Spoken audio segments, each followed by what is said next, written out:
আপনার পরিবারের সুস্থতা কি আপনার প্রথম অগ্রাধিকার? আপনি কি ব্রাহ্মণপাড়াতে জরুরি মুহূর্তে নির্ভরযোগ্য ও আধুনিক চিকিৎসা সেবা খুঁজছেন?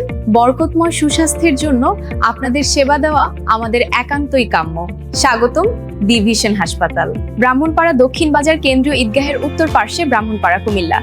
আমরা প্রদান করছি সার্বক্ষণিক 24 ঘন্টায় জরুরি বিভাগ ও এক্স-রে সুবিধা। আমাদের রয়েছে নরমাল ও সিজারিয়ান ডেলিভারি বিভাগ, মা, শিশু ও গাইনি এবং মেডিসিন বিভাগ। এছাড়াও রয়েছে জেনারেল সার্জারি, অর্থোপেডিক সার্জারি, নাক কান গলা বিভাগ, চর্ম ও যৌন বিভাগ, চক্ষু বিভাগ এবং দন্ত বিভাগ। ডিভিশন হসপিটালে নিয়মিতভাবে যে সকল অপারেশন করা হয়: নর্মাল ডেলিভারি, সিজার অপারেশন, পিত্তথলিতে পাথর operation, hernia operation, appendix operation, জরায়ু অপারেশন, টিউমার অপারেশন, চোখের অপারেশন এবং সুন্নাতে খাতনা। অভিজ্ঞ ও বিশেষজ্ঞ ডাক্তার, দক্ষ নার্স এবং অত্যাধুনিক চিকিৎসা সরঞ্জাম ও সুপরিসর কেবিন ও পার্কিং সুবিধা নিয়ে আমরা আছি আপনাদের সেবায়। ডিভিশন হাসপাতাল, বিশ্বাস, মানবিকতা ও উন্নত চিকিৎসার নির্ভরযোগ্য ঠিকানা। বিস্তারিত জানতে অথবা সিরিয়ালের জন্য যোগাযোগ করুন স্ক্রিনে দেওয়া নম্বরে।